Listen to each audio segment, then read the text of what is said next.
here we are. What is this? Lucky number 13, I think? Is this 13? Yep. It is. Episode 13. Most seasons are about 12, 13. So we're an extended season here of That Rocks. Our 13th episode. Thank you for joining us for it.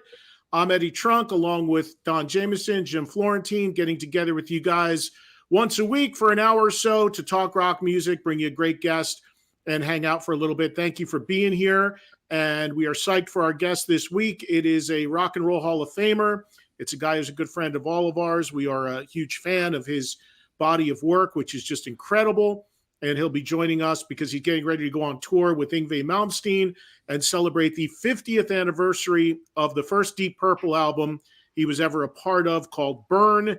We're talking about the great voice of rock, Mr. Glenn Hughes, who will be joining us in about a half an hour live here on That Rocks on YouTube. Of course, coming to you, if you're watching live on a different day as our usual day, it's a Thursday. We're live at 6 Eastern. But, of course, a lot of you guys watch the show on demand, so whenever you do, thanks for doing so. And I know, Don, you went to see, and Jim, too, you guys went to see Nugent the other night, right? Last night, Starland Ballroom in Jersey, phenomenal. 75 years old. Oh, there's a picture, yeah, with Jason Hartlett, the drummer. Unbelievable.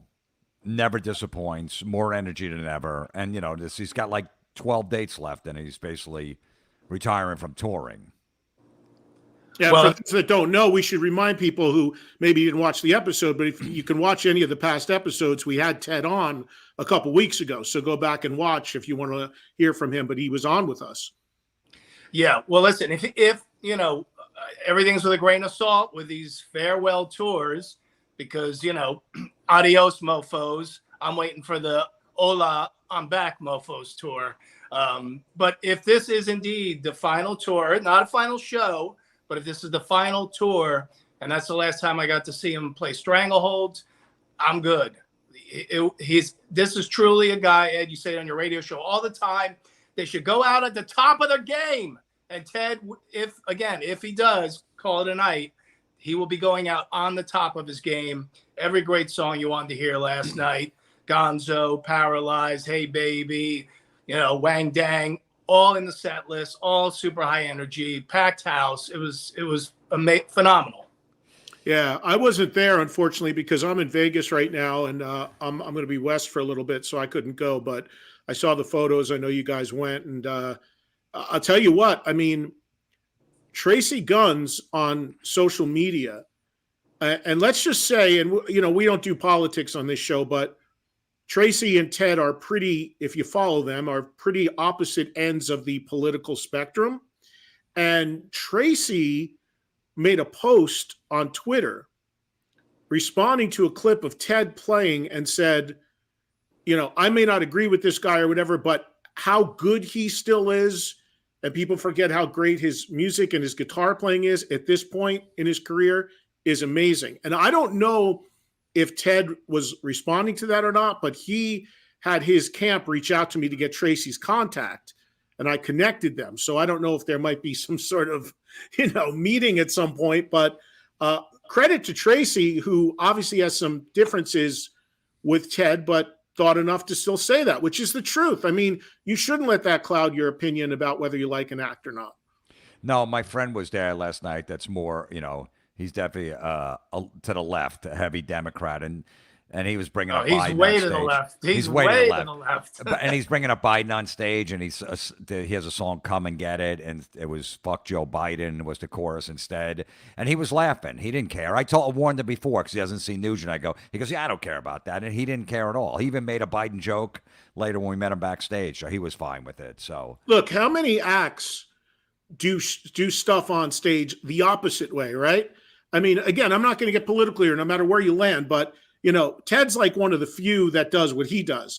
95% is coming from the other side from a lot of these bands, and people roll with it. So I think, you know, I just don't think I think people have to look at Ted and the music objectively and keep it as two separate things. You know, it was so funny. They had a screen over the stage, you know, blocking the stage or whatever, and they were advertising upcoming shows on the projector, popping up. and like every 11th frame was an advertisement for Bud Light with a Bud Light bottle, and 1,400 people, boo!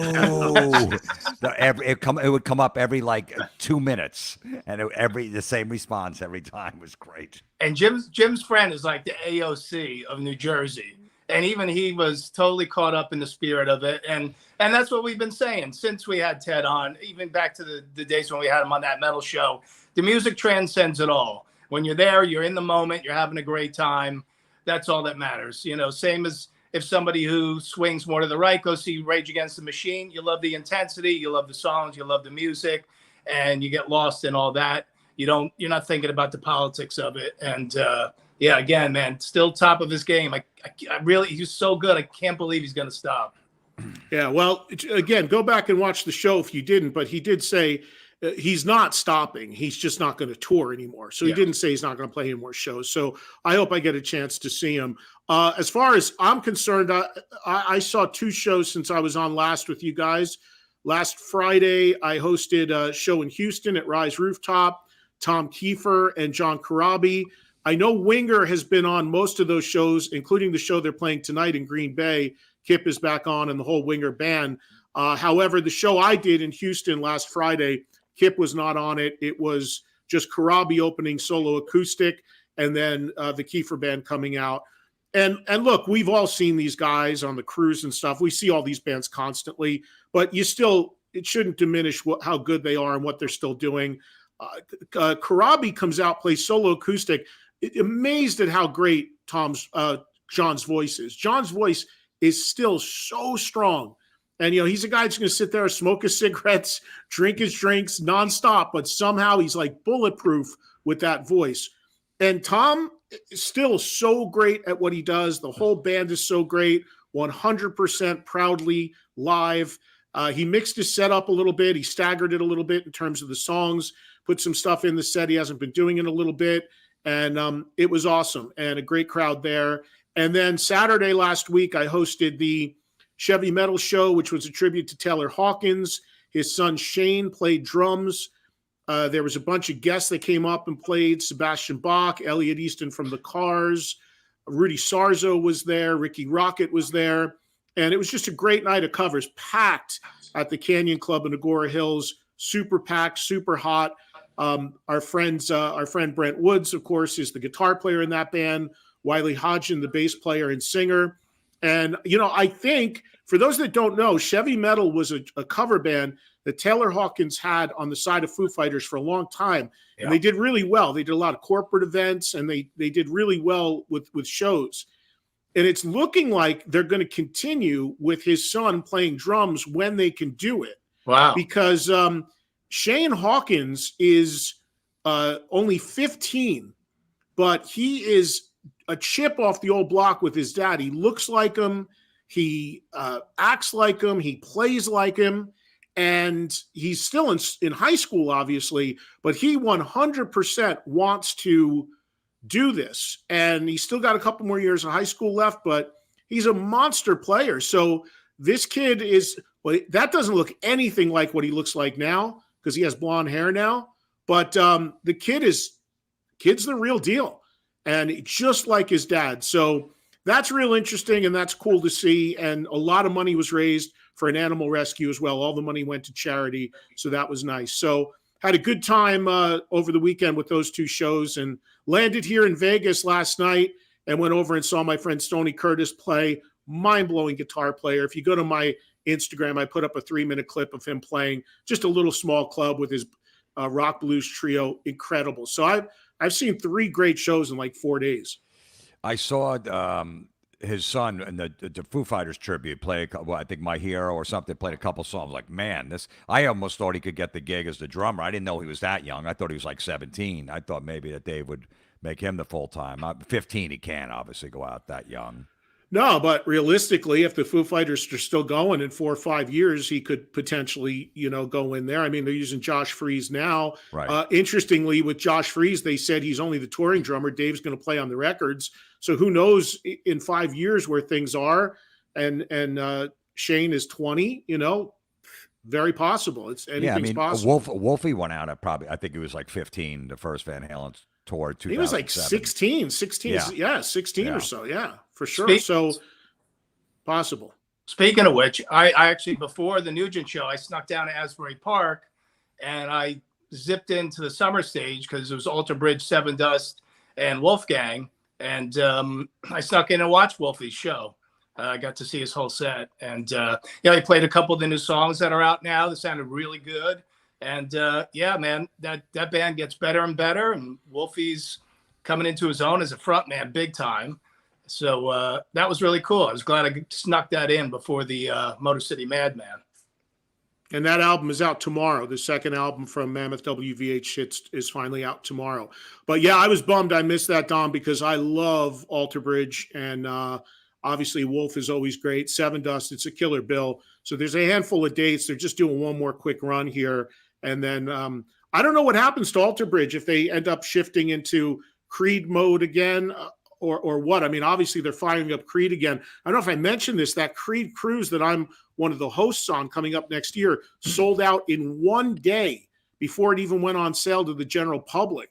So there's obviously a lot of heat on that, and we'll see if they do more with Creed, which is, of course, 3/4 of Alter Bridge is Creed. So, but yeah, it's good to see all that good stuff going on, and there's a lot of great shows out there, and Metallica starts tomorrow in New Jersey. Yep. 2 nights with Wolf and Pantera and different opening acts. So there's a lot of stuff to get out there and check out. And Sunday, they got Overkill's playing in the park a lot at 3 p.m. at MetLife Stadium, which is going to be awesome. Yeah, well, that's cool. Metallica is like putting a band out in the parking lot each day for people who are tailgating, so they have live music out there as well. The other band that's doing it is Robert Trujillo's kids' band, Otto. They're playing the other day that Overkill isn't. So I thought that was cool too. It's amazing, all these kids or the kids of guys playing. Like, I did my radio show from LA the first half of this week, and yesterday Scott Ian and Corey Taylor came in, and Scott brought his son Revel, who's 12, and already plays every instrument and plays it well and wants to be a musician for a living. So it's like, it's crazy what's going on out there. I mean, I know we're getting older, but it's hard to believe what the capabilities of some of these young kids, and it'll be interesting to see where they all land.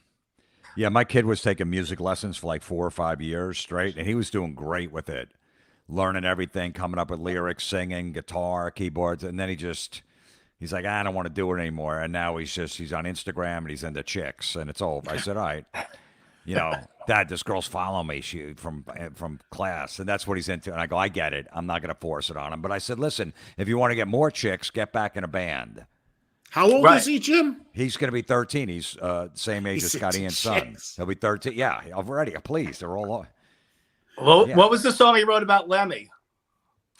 Lemmy Went to Heaven. He wrote. He wrote the lyrics to it and everything when Lemmy died. Yeah. Yeah. And I'm not going to force it on him. The thing with being in a band and as a kid, you really got to just be, you got to be a loner, because you have to stay in your room and just practice. The parties on weekends, you're practicing guitar, doing whatever, and and he's got a ton of friends. He's playing sports. So I don't want to take that away from him at this point. Hey, Don, one quick thing before we do the 6-pack. I was going through my email. Somebody sent me an email who watches the show, and they had one question. They wanted to know why. And I don't know the answer to this either. Why do Jim and I need to be wearing headphones and somehow you don't? Maybe Mr. Russo can answer that. Do you have earbuds in under your flowing locks? I do not. We're not taking phone calls. We don't need headphones. You should, though. No. Oh, he's saying you should, Don. I never miss one word. Don's a rebel. It's not about that. It's about the audio from the speakers feeding back into the microphone. It only happens sometimes. You never heard it, Don? No. All right, let's get to the 6-pack. So I spent $700 in attachments already. I'm not spending more money on headphones. Bottom line is Don's just a rebel. He blazes his own trail. Yeah. All right, here's our 6-pack. Let's get into it. And of course, our guest is Glenn Hughes. So the topic is our 6 favorite albums that Glenn Hughes was a part of. And Glenn has been a part of a lot of records and a lot of different bands. He even played bass only on a Joe Satriani record. So you can really go in a lot of directions with this. Very, very varied career, but this should be interesting to see what we come up with. So let's get it started. Yeah, this is tough, man, just going through his history. But my number 6 is Black Sabbath 7 Star. Wow. It was supposed to be an Naomi solo record, and the label at the last minute wanted to slap Sabbath's name on it, try to sell more copies and stuff. But I like this one. You know, Ozzy was obviously out of the band and all that weird stuff going on, but Glenn on vocals, yeah, this is a good album, 7 Star. This is probably the best one that doesn't have Ozzy or Dio on it. My favorite one. All right. My number 6, I believe, if I'm next, is Trapeze. You Are the Music, We Are Just the Band. You know, this goes back, this is 72, this album came out. And, you know, I talked to Glenn about this album a lot, especially when I was out on the road with them with the Dead Daisies in 2021. And when we played down in Texas, you know, Glenn was very, it really brought back a lot of memories because he said Trapeze was big in Texas. And that was really where he got his first fan base started in the States, was with the band Trapeze. And, you know, again, this is a very classic 70s sounding album. Some beautiful guitar work in there. You know, you could tell Glenn's voice, not quite the voice of rock that we know yet, but it was on its way. And it's a great album. If you want to really get back to his roots, you should check this one out. All right. Well, what I did, I took a similar approach. I forget who I did this with on an earlier show. Sammy Hagar. I did a different Glenn band project on each of my 6. Yeah. So my number 6 is the Dead Daisies. The first record that Glenn did with the band he just left. Actually, he did 2 albums with them. But the first album was called Holy Ground. It came out, I think, in 2001. I'm sorry, 2021. It's a recent record. Yeah. But it's a super heavy record, I think. Great riffs. Dead Daisies, Doug Aldrich is the guitar player, great player. And I just thought that him and Glenn together was just, I mean, they worked together when Glenn went out and did Purple shows for a little while. Doug played with them. I just thought that combination of the two of them together again was great. Glenn wrote and sings the whole record and wrote most of it. And I just think it's a killer album that maybe got a little overlooked, his first with that band. So that's my number 6. All right, my number 5, I wanted to pick out at least one Black Country Communion record. So I took the second one. Out of the 4, I think they 4, and they got a 5th one they're working on or whatever. But yeah, this one is my favorite out of the ones that they released. So that's my number 5. All right, my number 5 is. Oh, I forgot about that record. Oh, I love that record. I had them in my studio. I totally forgot. Damn it. California Breed. Oh. Yeah. Yeah, this is a really good record. So it's and that's the other thing, Ed. I was with you, so I got Glenn in a trio, which is, California Breed. I got him in a 5-piece band, a 4-piece band. So California Breed, of course, was with Jason Bonham and Andrew Watt, who I think most people now know from producing and playing on the last few Ozzy albums. But yeah, this is a great. This album really rocks, man. So if you haven't. Have you even heard of it? Check it out. California Breed. They only did one record together. Yes, totally forgot about that record. Love that record. Jason Bonham, Andrew Watt has become this huge pop and rock producer since that record was made. I had them in my studio. I got pictures with them. Dave Cobb produced it. Love that record. I saw him live a couple times. And then Jason left and they did some shows. I think another drummer came in. I forget who it was. Joey C. They just fell apart after one record, but man, that is a great record. Don, I spaced on that, man. I'm glad you got that in. Yeah. All right, my number 5, which obviously won't be California Breed because I forgot, is Glenn's solo record called Resonate. And again, that record's around 2016, and that was Glenn. Glenn has a lot of different sides to him. He does funk, he does rock, he does. You can do bluesy stuff. You can do all kinds of stuff, hard rock, stuff that borders on metal, certainly. Resonate was him in more of a rock skin, I think. And I just, he's got so many records and so many solo records, but that was one that I really liked when it came out. So for the Glenn solo stuff, that was my pick to include, and that was number 5. My number 4 is number 4 is the Iommi solo record Fused. This thing got completely lost in the mix. I remember when it came out. I'm like, God damn! I was like, man, Iommi used up so many good riffs on this because I was hoping for a Sabbath reunion at that time, but it didn't happen. It was always blowing up every week or whatever. But this one, Iommi with Glenn Hughes on it's a solo Iommi, not a Sabbath thing, but Iommi Fuse is great songs on this. Does Glenn sing on that whole album or just Yeah. Glenn? Yeah, Yeah. plays- And Kenny yeah, Aronoff plays drums. yeah. Yeah. And that's My number 4 is whatever comes up. Oh, All right. Resonate. Look at that. So, of course, I have it on beautiful purple vinyl. And Ed, yeah. So, Ed, you alluded to it. It's definitely more of a heavier rock album. He got signed to Frontiers, and that's what they asked him for. And this is what came of it. Resonate even wrote a song on there called Heavy. And it's a great one. And you see Glenn with the short coiffed hair. It's much longer now, but top to bottom, great album. All right. My number 4 is I'm with you, Jim, the Seventh Star album from Sabbath. That album, I mean, No Stranger to Love, a tremendous song. There's great stuff on there. I mean, yes, Sabbath in name, but it's still Iommi. It's still the riffs. Glenn's voice with those riffs is just incredible to me. And obviously a really rough period for Glenn. If people know the story, he was really struggling with drugs and his weight and all sorts of stuff at that time. They tried to go out on the road with him for that record. He started the tour, but it ended very badly. I saw him struggle through a show at the Meadowlands, which is legend for not good reasons. But that all being said, that record, I think, has some great stuff on it. And I put that as my number 4.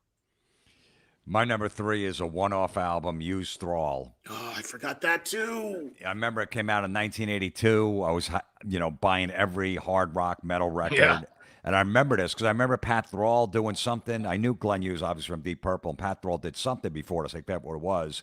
And I remember this came out, and I'm pretty sure there was a video on MTV, possibly, but it's really commercial. Muscle and Blood.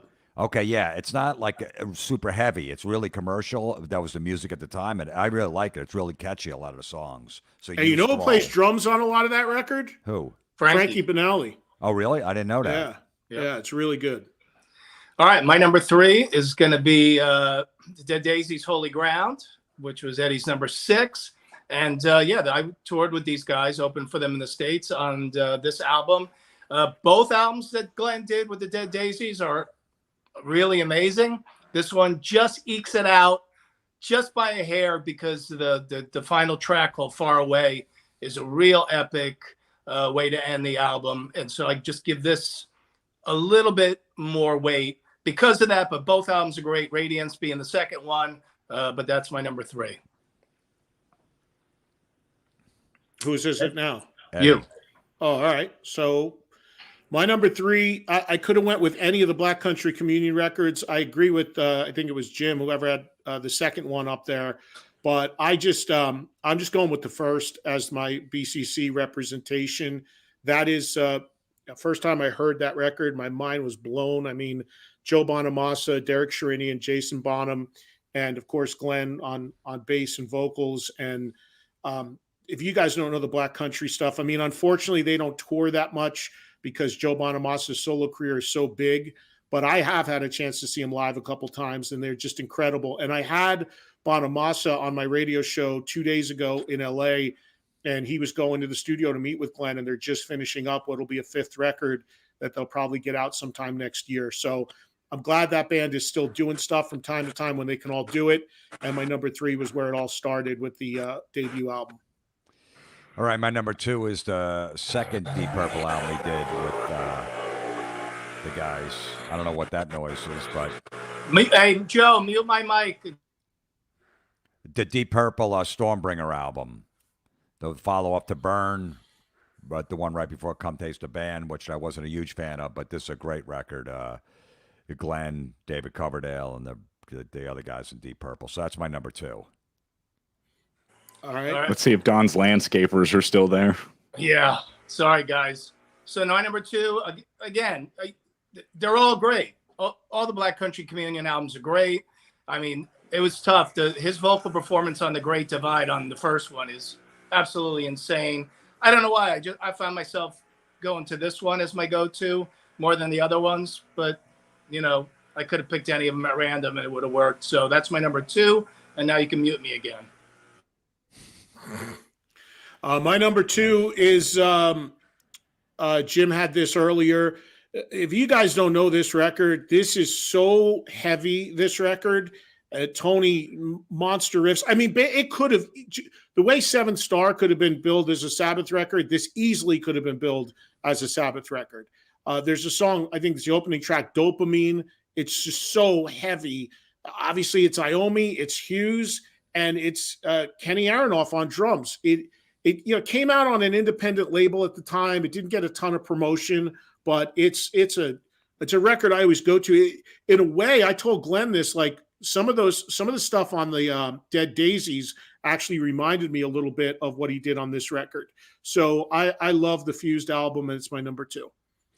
All right, my number 1 is obvious, the Deep Purple Burn record, first album he did with Deep Purple, Coverdale and the band, Ian Gillan out of there. But yeah, I mean, just a classic. And Glenn's doing a whole tour celebrating the record. So Deep Purple Burn is my number 1.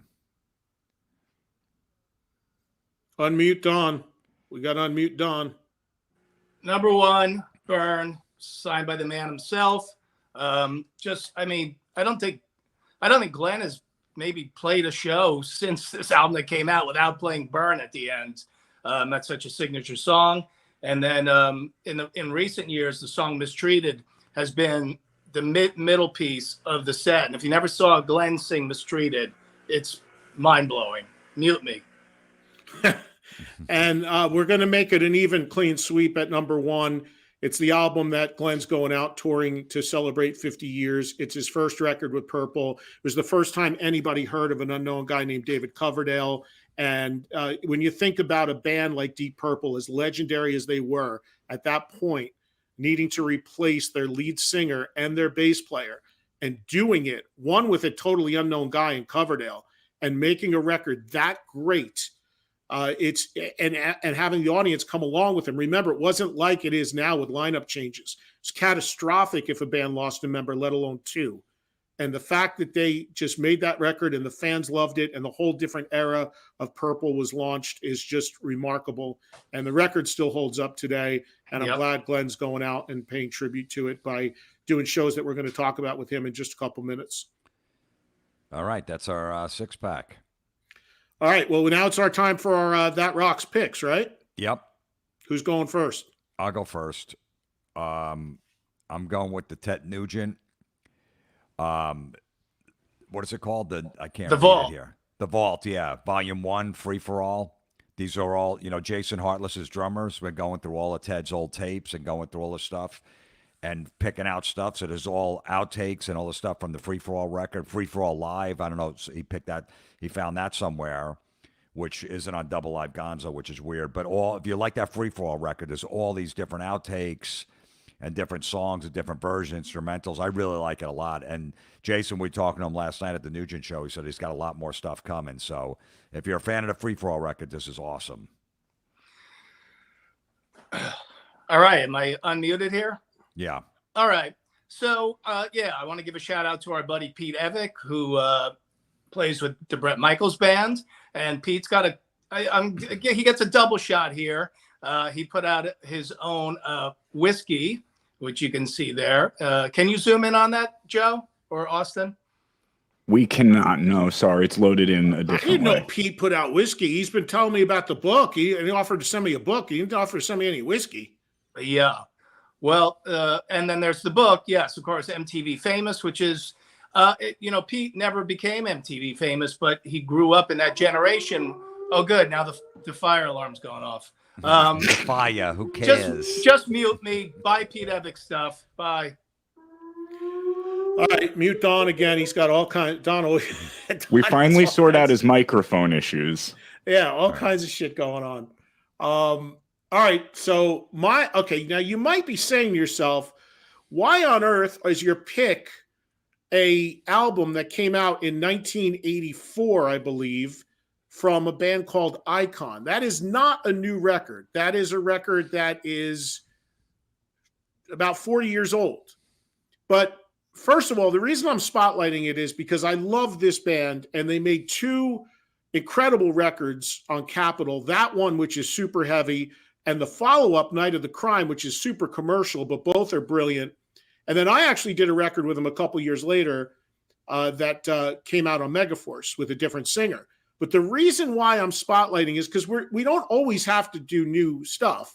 Yeah. It's always great to show catalog stuff people may not be aware of. But the reason why I picked this week is because I spent an hour on the phone the other day with that band's guitar player, Dan Wexler, who told me that the band is back together and with all original members, and they are making a new record that they've been working on for a really, really long time. So it's apparently going to be coming soon. I had to give Dan a crash course on how the music industry is today and the realities of it today.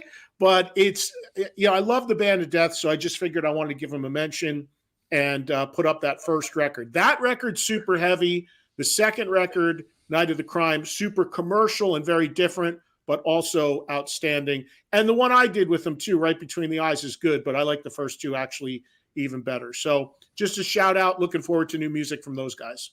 Yeah, I like that record too. And I'll just finish up mine again by saying Pete Evick, Evick. He's a friend of all of ours. He's a really hardworking guy. He has really good insights. The whole MTV era. He really nails it in that book. And he grew up watching Bret Michaels. And now he's been his musical director for the last 20 years. And Pete loves whiskey, and so I know that he put his heart and soul and his throat into making that whiskey happen. Joe, can you say the name of the whiskey? I can show it to you again. Yep. You're not allowed to say it? Bare Knuckle Bourbon. Bare Knuckle Bourbon. There you go. I wanted you to say it because I was afraid a police car was going to go by with its siren on. And Pete also makes candles. Yes, he and does. Pete is out on tour now. What's the name of the tour that Brett's doing right now, Jim? What's it called, Jim? The Bret Michaels tour. No, there's a name for it. Not. What is it again? That's what I call it. I don't know. I don't know the name. You can't just say it once. Help him out. Let's help it out. As long as Eddie has no problem with saying, when a couple's having a baby that we're pregnant. You like that when they say that? You like when they say I'm preggers. Oh. Team Coco. Enough of our nonsense. Let's get to our guest. I hear he's waiting. We got a Rock and Roll Hall of Famer in the waiting room when we're messing around here. Hello, friends. There he is. How are you? He looks better than all 3 of us combined. Look at this guy. How you doing? What's going on, Glenn? We're great. You are. You're all going on. I miss you, fellas. I know. It's been too long. Look at you. Look amazing, man. Oh, thank you. It's been 2 weeks since I saw this you. guy. It's crazy. It's a lot of. Eddie always tells me that it's a lot of work, but I try and stay as fit as I can. How is your health, man? You had the heart thing. I mean, you had some stuff. You look great. Tell how you feeling. How is your health? You're all good? I'm good. I'm traveling and working like crazy again, which is everything to me. I the word retirement is not in my vocabulary, so I'm going to keep going until the fat lady sings. Glenn, you don't have, as you get older, we had Ted Nugent on the show a few weeks ago, and he said that he just can't take the traveling. Even Stephen Whiteman from Kicks is like, I can't get on the buses, the hotel, check at the airports, all that stuff. Yeah. I'm done with it. And Ted's the same way. You have no problem with it. I think inland travel, when I'm in Europe or in the States, it's the overseas traveling and the waiting around. I've been to Europe 5 times this year already, and I'm going again next week. And, for me, it's as you get older, I think the travel wearing down, but the shows and the meeting of the fans and all that stuff, it's amazing. So not only the voice of rock, but the hair of rock as well. What's going on with the hair? Your hair. Yeah. I think I told you this before. At the Hall of Fame in 2016, remember this, guys? My hair was very short. I was the only man in the building with short hair. And I decided that day I was going to grow it out. And here we are 6.5 years later with the wool is back. Glenn, you got to get it to how you had it at the Cal Jam when it was like this big. And I'm trying, man. It's like I don't try to do that. It's like my hair's different now, but that was a lot. I was almost 50. Can you believe 50 years ago? Well, speaking of that, you're going to celebrate 50 years I of am. Burn and getting ready to go out on tour and highlight that record with Yes. Yngwie Malmsteen on all the shows. Most of them, there's a couple, it's just you, but most of it's you and Yngwie. So tell us about that tour. Are you going to be playing Burn in its entirety or just leaning on it more heavily? What I'm going to do, I'm going to select a group of songs from Burn. I do extended versions of these songs.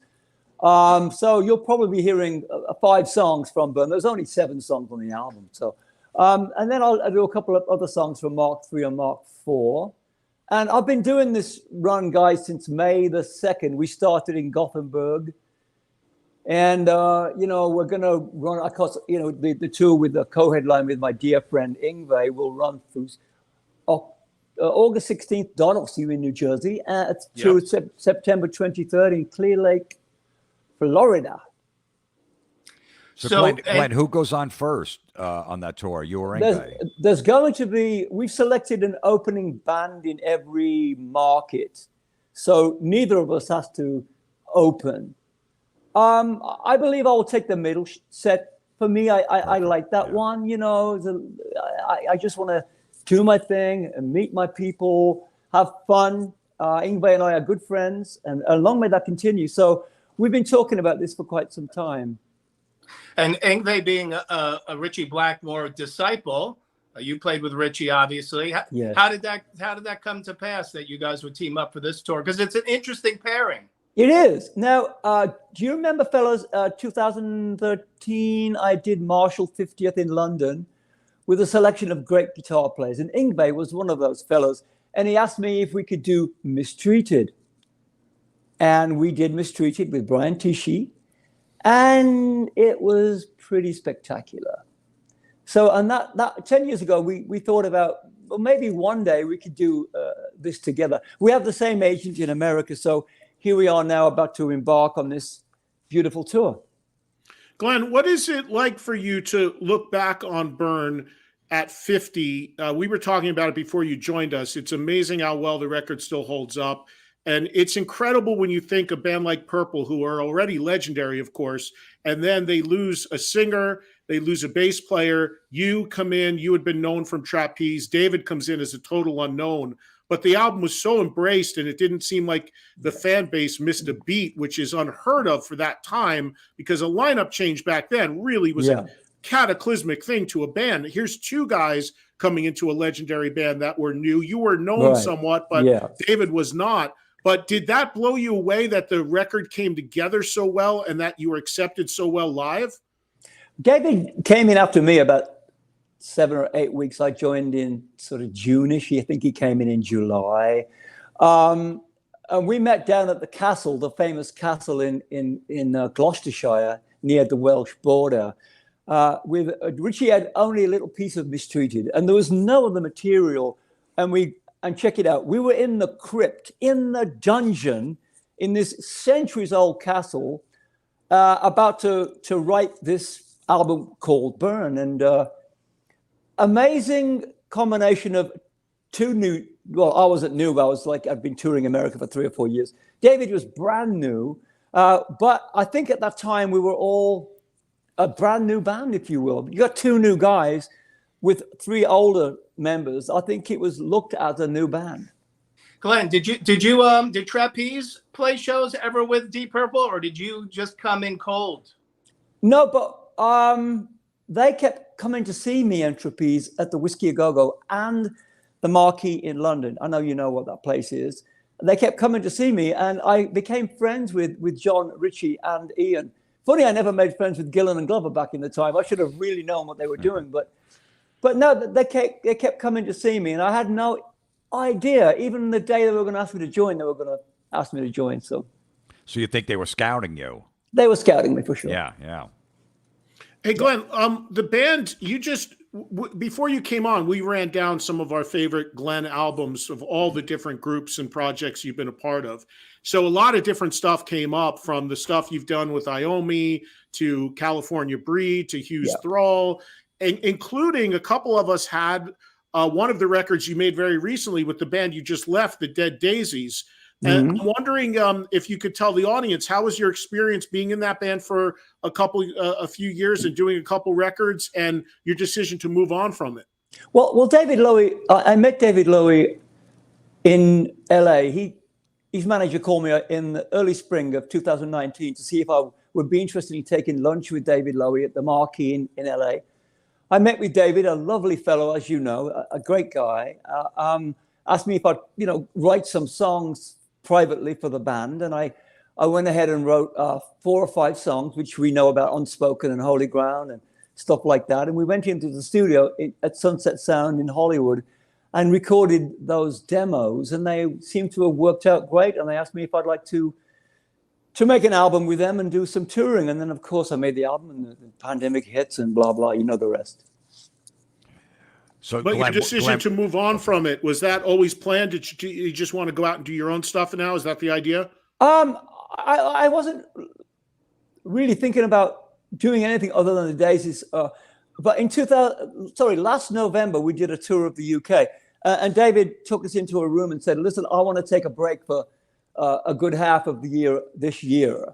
And my mind automatically went, I don't want to take a break. I got stuff to do, I can do my own work with my own beautiful band. And so I had my manager, Jimmy, start booking shows. And that's what I've been doing since, And by the way, I had a great time in the Dead Daisies. They're my friends. They're great guys. I had a lot of love, a lot of fun. I made 2 great albums with them. And I only want the best for them. I really only want the very best for them, especially David. He's a great, great guy. So, Glenn, on the Dead Daisy tour, at least one of them, you had a comedian open for you. How was that? We did. He was fucking incredible. No, I mean, look, I've never seen Don do a stand-up before. So, look, Don was what am I going to say? He's standing right in front of me here. But no, but Don and I became really great friends, and we traveled with me, and we had a lot of private dinners and dances together. Yeah. So, so Don's going to come and see me next week in I'm going to try to make it out there, too. Come on, Jim. I would love to come. I'm in Vegas, though, Glenn, so I'll have to catch you somewhere else. No respect, Eddie. No respect. None. I mean, Jim, I haven't seen you in 10 years. I know. It's been a long. I'm going to try to get down there. Probably Come make on. it. Now, Glenn, Glenn, I came to your show at the Pony when you played the Stone Pony, and that was a Purple show too, if I remember. And that was killer, and the band was killer. Thank you. It's the same band, new keyboard player.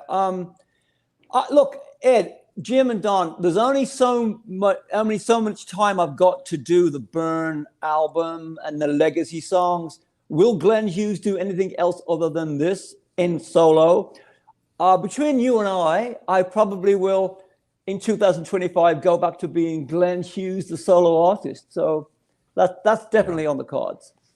Yeah, Eddie, you saw the 40th year celebration of Deep Purple celebration, which I saw as well. So I'm really excited for this new version. Was that 10 years ago already? Yeah. Oh my God. Oh my gosh, that's crazy. Incredible, isn't it? It took Jim 10 years to grow that beard. I can see that. Look at Jim. I can't even recognize him.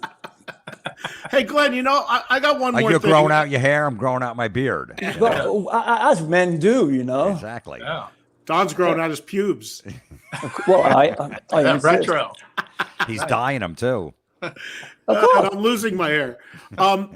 Glenn, I'm curious about this. So we went over a lot of different stuff as far as your catalog before you came on. Yeah. Whether it's California Breed, whether it's Hughes Thrall, whatever it may be, your solo records, is there anything in your catalog? Can you give us like 1 or 2 things that you felt should have been like connected way more, that should have, like a record you thought, man, this is going to really do something, and it just for whatever reason didn't get on people's radar? Because we were talking about California Breed and how much we love that record. Yes, I do too. Yeah. No, so, I mean, is there something for you that you could add as far as a record or a project that you just felt should have had more legs? I've got 2 optional answers for you. Now, before all this crazy music business started, before the late 60s and early 70s, when I put Trapeze together when I was only 17, Medusa and You Are the Music, those 2 albums mean so much to me. And they did fairly well. They didn't break ground like we ZZ Top. We were label mates. They broke through, and we almost did. Trapeze was the artist I would love to have broken completely through. Now, we were doing 5,000 to 7,000 seat venues when I left to join Deep Purple in '73. Now, the other album, I think California Breed was a great album produced by Dave Cobb, and Andrew watched them very well, as you know, and Jason, my dear brother. We had a great combination there. Unfortunately, we couldn't continue without Jason. So, yeah. The Iommi Fused album was the one I picked. You can keep calling them out. Now, again, do you know Eddie, Jim, and Don? Listen, do you remember? I think it was 2007, and then Sharon put the band back together, and Geezer's album was shelved, and Fused was shelved, and so Sharon, got the band back together, and Tony, and Geezer had to suffer from that, I guess, Mm-hmm. Hey, Glenn, I was in LA just a couple days ago, and I saw Joe Bonamassa came to my radio show. We spent an hour or so together, and he was leaving to go see you to do some recording on the Black Country Communion record. I'm so excited. There's a new record coming. Joe told me a little bit about it on the air. What can you share about the record? Well, I sang 5 songs the other day, and Joe came down and helped me finish the last one. I love that guy so much. I'm going to finish it tomorrow. Joseph's on the road now somewhere in California, I believe. He's doing Red Rocks this weekend. The album's going to be pretty much done in the next... I'm finishing tomorrow, then we're going to mix it and blah, blah, blah, Look, guys, I think we all love BCC. It's a recording band. Let's cut to the chase. It's a great recording band. We all want BCC to tour. I think we all want to tour, but it's difficult with all these windows not opening. So I can't say there's going to be a show here, a show there. Joe talked about a few shows in Europe and a few shows in the USA. Do we want that to happen? I believe we do, and I hope that will happen.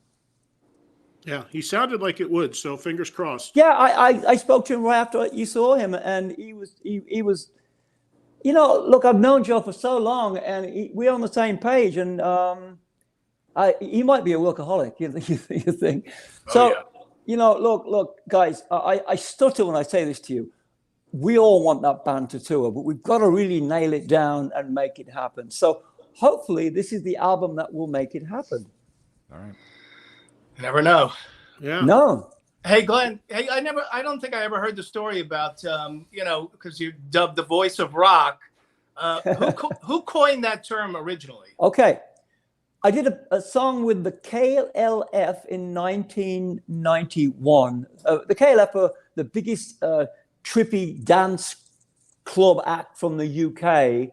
They had a song with Tammy Wynette, which #1 in Europe. So they had me come in to do this trancey, actually it's Ace of Spades kind of guitar part over this rap. The guy was rapping and me singing, "What time is love?" That stuff, And it went to, it was top 5 all over Europe. So they said, we don't want to call you Glenn Hughes. We want to call KLF featuring the voice of rock, Glenn Hughes. So it's been 31 years since I've been called that. Thank you to my friends, KLOF. And all my friends, some of them your friends, they call me the voice of rock. I think it's quite hilarious, but I've got a lot to live up to. So hopefully I will continue to carry that mantle well. No, you do it well. That's for sure. We can all say that. It's remarkable what you sound like still after all these years. It's better than ever. It truly is. You guys got anything else, or should we let him go?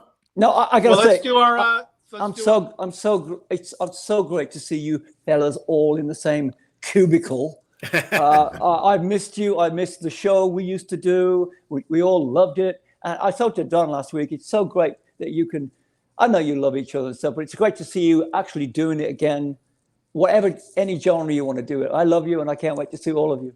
Very kind of you. Thanks. We love you it's too. fun to just, we love you too. It's just fun to reconnect and do this once a week. And, we all hope the old show comes back. We would love it. But it's out of our hands. So in the meantime, just something to do to reconnect with all the artists and reconnect the 3 of us every week. Sure. Should we do this versus that with Glenn? Yeah. Pardon me? Let's do that. So Glenn, we should tell Glenn what we're doing. Yeah. Go ahead, Don. We want to do at the end of the show, we do a segment, this versus that. and we pit two musical things against one another.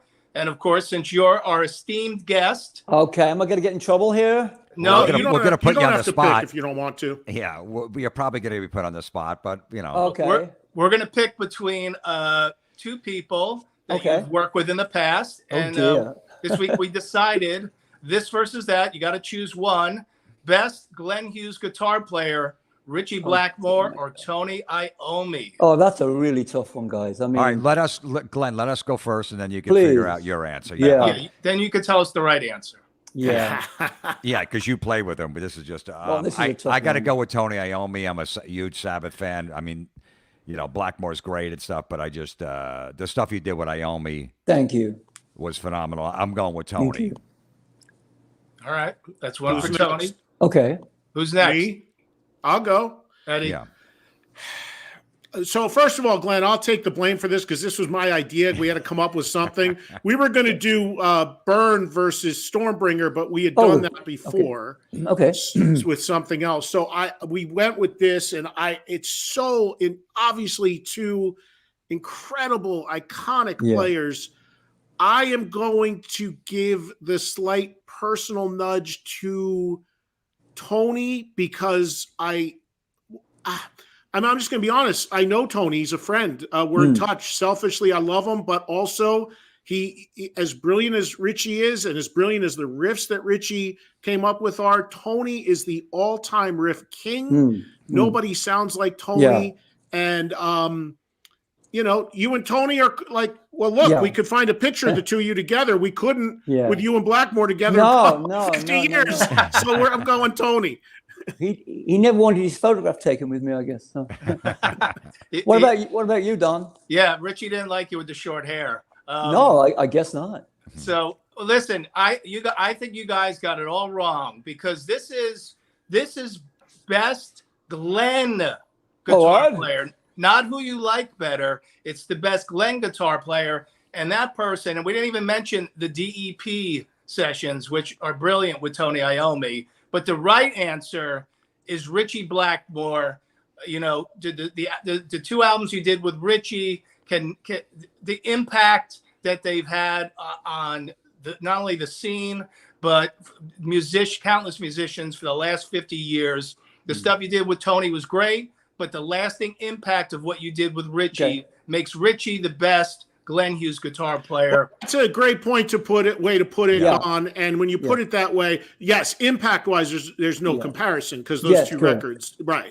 And of course, Glenn's going out playing Burn, which of course was Richie. Yes. But, Glenn, chime in, say what you'd like. Take the friendships aside. I've known Tony longer than I've known Richie. I know Tony from 1970. Close friends. We are from the Black Country, where Tony is from. Look. Let's talk serious here. Blackmore, early 70s now, 70 to 76, if I may be, was absolutely criminally, unbelievably amazing. I think Tony has always been the riff king and will continue to be, and he's kept a good, clear vibe all the way through. It's a tough decision for me.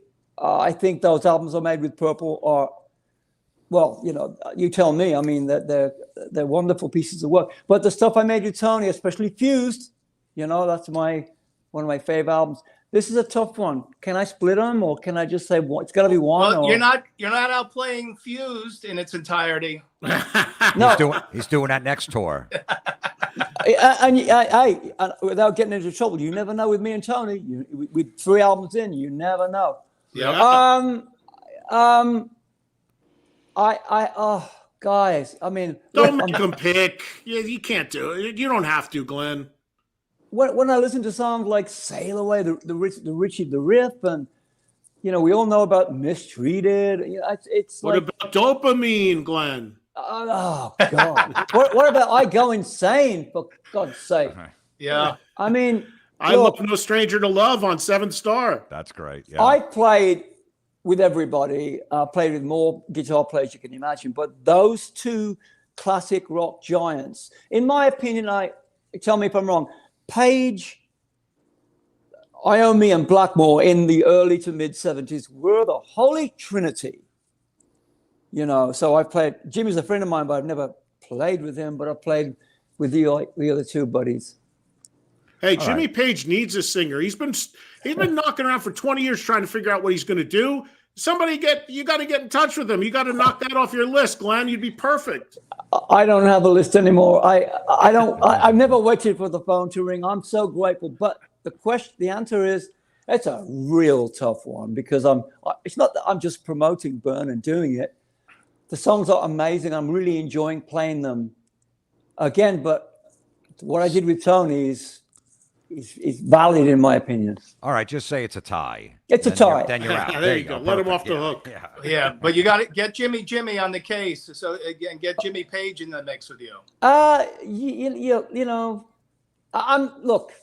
There's nothing you guys don't know, but right now, all I'm interested in is my work with my band as a side project, Black Country Communion, and the rest is rock and roll history. Yeah. All right. Well, on that note, perfect way to let you go. And we can't thank you enough for doing this. And I hope to catch you at one of those shows coming up. Everybody go see Glenn and Yngwie. It will be fantastic. No doubt. There's all the dates. Just a quick plug. There's the dates, everyone. I'm looking forward to seeing you. Some of you, I'm going to meet some of you in the thing I do. I can't wait to stand in front of you and do what I do. I've been waiting for this tour all year, and it's going to be one hot one. And I can't wait to spend some time with you. Peace and love. That's awesome. I'm going to line you up for my radio show. We'll talk next week on there. I'd love to. Thank you for the time, man. It's always great to talk to you. Jim, see you when I can. Don, see you next. Was it Wednesday? Yeah. And Go you and Wolves. Jane are coming. You got to come and do some stuff with me, Don. We're doing it. We'll talk. Yeah. I love all of you. Peace and love. Be good, Glenn. Thank you, Glenn. Thank you, Glenn. See ya. There he is, voice of rock. And look at how professional. He showed up on time. He did his 30 minutes. He had good camera, good video. He looked right. He looked like not like slob like the three of us. That's a real rock star right there. That's a legendary, classic British rock star right there. And it's amazing with his voice, which is maybe it continues to get actually better, which is mind blowing. But he'll talk all day. You know, I toured with him for a month. He talks all day. Like most singers be like, I'm trying to rest my throat, drinking tea, he's eating chocolates and talking. And it's amazing, you know, to be, I think he's 71 and he lived through the 70s and the 80s and lived hard. Read his book, Lived Hard. It is remarkable that man is still among the living when you know about his drug habits and his problems and his vices back in the day. Don, is he only 71 now? Yeah. Yeah. That means he made Burn when he was 21 years old? Yep. That is crazy. Yeah. My God. He looks amazing still. It's just, I say it every time because, I mean, the guy, the hair, the teeth, I mean, it's just crazy. He's like. He made Burn when he was 21. I was cutting lawns. For $5 an hour. And I was just to get a tan. You were getting sunburn. Yeah. At 21. And when what was he like 19 when he was in Trapeze? Yeah. He would have been, I'd be like 19 years old. That's unbelievable. Yeah. Crazy. You want to do the death metal thing before we go or what? Yeah. Let's wrap up on that. Yep. So here we go, Eddie. Guess the death metal band logo with Eddie Trunk. Don, is there enough of these for this to continue to be a segment? Absolutely. All right. Well, you would know. I just discovered this band a couple of weeks ago. It's an EP. You want to take a shot at the name of the EP first? I can't even check out the name. Forced Blunt Trauma. That I can see. Okay, good. Forced Blunt Trauma is the EP. They're a death metal band out of St. Louis, Missouri. I think I got the first word already. All right. Sawed? Correct. Wow. I don't see the fact that you knew there was more than one word was impressive. Oh, I think I see it now. That clump of stuff after Sawed, though, is clump of stuff. Impossible. I think I might know what it is. That clump of stuff. Really? Off. OFF. Yeah, that's it, Jim. Oh, wow. I didn't see that. Now I do. But until Sawed Jim off. said it, I didn't see it. Sawed off. Well, an assist from Jim. I got half. Just like on the old show, I got half. Yeah, you got half on that one. Mean ass death metal with a bit of tough guy edge, blistering solos, chunky ass low tune guitar. That was off their Bandcamp. One of the comments. Oh, Killer I thought band. that was your review. What's that? I thought that was your review. Well, it kind of is. I mean, that pretty much sums it up. But yeah, killer old school style death metal out of St. Louis. So there you All go. right. Well, that's a great way to end, man. What a great show. Glenn was awesome. Everything timed out great. Nobody dropped out this week. There was no issues. There was no. Well, my landscaper. But... Your landscaper, but that's nothing. I mean, you're not in front of a shower curtain. Jim looks like he's in my grandmother's kitchen or something back in the 70s. I don't know where he is. I'm back. I'm in the green room at a comedy club in New York City called The Stand, doing the show because I got a couple shows here tonight. Good plug. Of course, yeah. So, all right, this is off my radio show today. I did a throwdown, first Cars between first Boston, Cars debut over. It amazes me how many. I thought when I did this on the radio today with my audience that the Boston album would be a landslide as far as the better debut, but obviously it was almost a dead heat on the radio. But I put the poll on Twitter. For those that listen to my show every day on SiriusXM, go and vote on my Twitter, what X or whatever the hell it's called now, at Eddie Trunk, because that'll be the definitive answer, and we'll look at where that is. That's up there right now. But over the air today, really surprised at how well the Cars were represented. Yeah, I would think it would be Boston like 80-20, but obviously because so much more guitar driven. Yeah, but no, people love that Cars record. The Cars record is basically great greatest too. hits records. It's amazing. Leo says I met Iommi several times over the years. He even signed my guitar at Vintage Vinyl years ago. Top man. I didn't know Iommi was at Vintage Vinyl doing a signing. Missed that place in Fords, New Jersey. No longer there, unfortunately. It's crazy because we all have these moments that are just beyond comprehension for us. And I've done so much with Tony over the decades, radio and TV, that he actually, I hate to, it sounds insane to say this, but he actually texts me from time to time, like on a holiday or whatever. Right. And it's just so, I'm like a kid. I'm like running around with my phone. I'm like, look at this kid. Like, it's the founding father, the fact that he even knows we exist, we had him on the old show. It's just crazy. So maybe one of these days we could line him up to come on here. I've seen Glenn Hughes in his underwear. Does that? Well, that's up there too. Yeah. Sergio says, I'm watching from Mexico. That the metal rules around the world. Yeah, yes. Absolutely. We love that you guys are, thank you, Serge. Also we do an after show. If you guys want to sign up, you saw some members. You sign up on the membership underneath the screen here. We do an extra show, a little after show every week. We're usually on Wednesdays at 7. Oh, we got T-shirts. I got an update on the T-shirts. They will be available in the next couple of days. That Rocks T-shirts. Nice. So it'll be in the description and YouTube underneath. There'll be a click. Just click the link and it'll take you right to the store. Nice. So what what day are we doing next week? I don't even know. I think we're doing Wednesday, I'm pretty sure, right? Because that's going to be the 11th. Yeah, we'll have to figure it out. Or something or whatever, yeah. And are we staying at 6 or 7 Eastern? I don't know. We'll figure that out. All right, well, just keep an eye on our social media. We'll let you know what day and time. We obviously did today. All of our schedules shift. I was flying yesterday, so that's why we did Thursday today. But we'll be back next week with a new guest and a new show, and look forward to hanging with everybody. Hey, what's up, everybody? I'll be in Granville, Pennsylvania on Saturday at Laughing Stock Comedy Club, laughingstockcc.com for tickets. Check me out in Comedy Key West, Florida, August 23rd to the 26th, and August 17th. I'll be at the Beer Garden in Asbury Park, New Jersey. Well, Beer Garden, that sounds like a tough gig. I've done it before. It's okay. It's not, what a push. What a plug. What a sell. Well, for comedy, it's a craft beer place, so All right. Next up for me is August. It's a German beer house. Yeah, I know. But yeah, they do comedy there like once a month, so it's not really set up It's for all right. comedy, but it works. Yeah, it's all right. It's a summer gig, and it's on the rooftop in Asbury, so. I know. I guess should be saying this is the best comedy club in the country.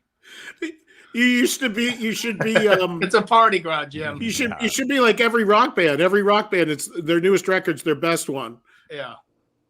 All right, August 18th. My next appearance is August 18th, Rolling Meadows, Illinois, place called Reps Place. It's a sports bar, great, big parking lot out front. They put up a stage. I hosted an event there last year. I'll be back. Great young band called The Bites that have a debut album out and are coming out, and they're from that area. So I'll be there to host that. I think it's a free show, August 18th, Reps in Rolling Meadows, Illinois. That's next for me. How's that parking lot? Is that one of the better ones you've done? It's all right. Yeah, don't put down the parking lot. Come on. I mean, Yeah.